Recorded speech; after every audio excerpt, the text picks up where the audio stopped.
We got 1, 2, 3 into the 4. different types of stability just in one little bio here, and that can get overwhelming very easily, and you just kind of go, I'm gonna queue back up with the boys. So after you watch this video, that cloud of confusion you have with calibrations will be gone. I'm gonna make it super simple, explain how to see very easily what each one does and how it's affecting your build. A lot of it is just the wording too. For example, hipfire aim speed, not what it means at all. At all. That's not what it means at all. Is a new player sees this and they think maybe it speeds up the fire delay from sprinting or something like that. Nope. So I'll show you exactly where you can see the effect of each calibration, every single one. I'll tell you what they do, and you can really make a build for yourself. I'll drop some pointers on what I usually do and stuff like that, but this video is just to be informative, and knowledge is power, so this is in turn the best calibrations video. Oh my fucking god.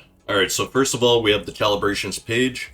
I like to use this just to double check everything really after I'm done or finishing up a build. When it's grayed out like this, that means it's not calibrated whatsoever, so it's a good way to check to make sure you hit everything. And then if you hit this button at the bottom left, it'll show you all the stats and stuff.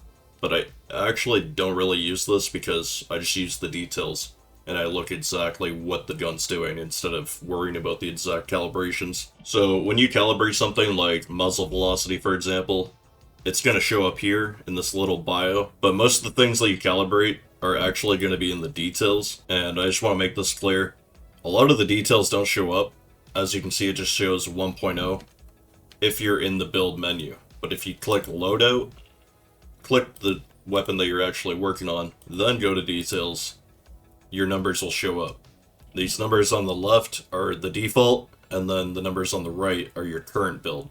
The lower the better. So this means you have 84% of the fire and stability that you would have default-wise. So this is a nice way to really gauge what you're doing to your build.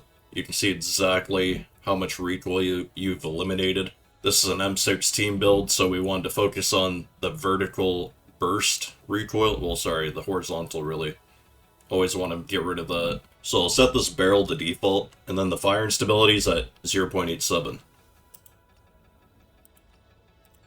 Crank him down. I already showed you the fire and stability number, but it's a nice way to see exactly how you're changing these numbers. And then this boosts us up to 761. There's always a giant increase because it's 9%, in almost a 10% increase in muzzle velocity. Always. These numbers are consistent every time you crank them on every weapon. So then we go to handling. 520 milliseconds. That's what it's at with this calibration. And you guys saw the movement speed as well. We will crank this down the other way. And then it's down to 492. So you can use a huge control piece and then calibrate it to ADS speed so that it's actually usable. Then we have fire and stability, which is very common in here. And very confusing because you would think it's stability, but it's actually in control. And it's what it sounds like, it's your stability while firing. So the lower, the better. It'll make it much more smooth, it'll make your recoil pattern much less bumpier. And like I said, if you're looking in the build menu, you can't see it. Super annoying. So we go back over here. 0.84. Not bad, not bad. So there is how we see these 4 calibrations. Just in handling, control, and down here in the muzzle velocity. So that's the barrel covered.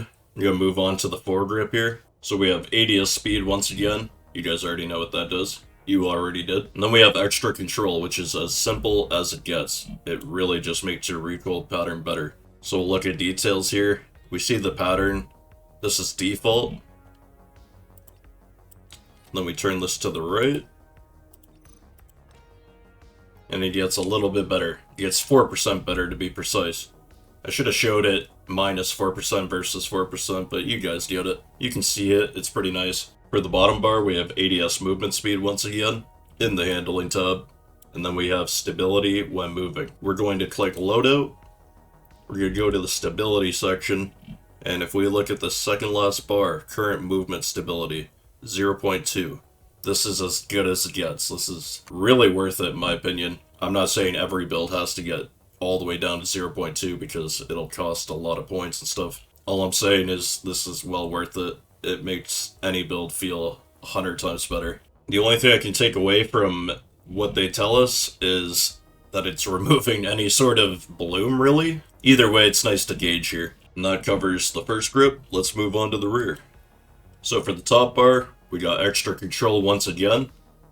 And then we have aiming stability while breathing. What the hell does that mean, right? Well, I'll tell you. Once again, we're popping in here.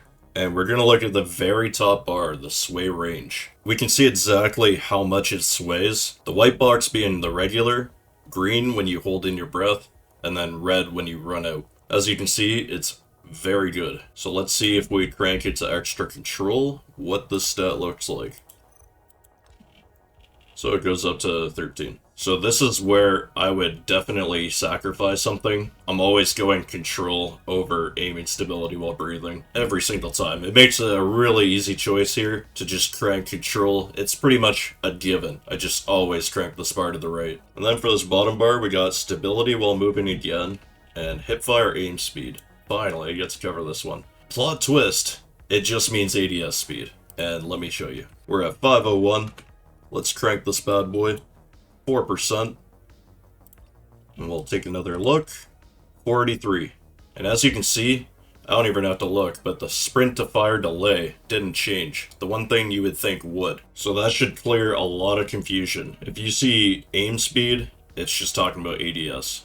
Unless it says while moving, when moving. There you go. That's all you gotta worry about. And next we have the stock. I believe all these calibrations we covered. We got control, stability while breathing. That's why I love this piece. Go to extra control. Stability while breathing again, or ADS movement speed. So, what's really cool about the skeleton sniper stock is you get these two benefits while only losing your sway range.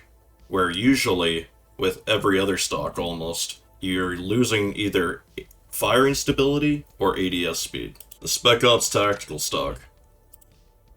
Most control, right? Well, you crank that, it's usually always the same for the top bar, but this is where you have to sacrifice something important. These are both very important, so what do? Well, it depends on your build, and then you have to take that cost. But this skeleton stock, and, oh yeah, the shadow rail stock. I don't usually use it, so it actually took me a minute to find. As we can see here, we don't lose anything that important, to be honest. I mean, ADS movement speed, straight speed is very important, but I think both of these are easy to work around when making a build.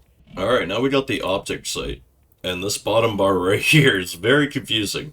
So let me clarify what these do. So zoom, the top bar, affects your actual sight, and affects how far it's zooming.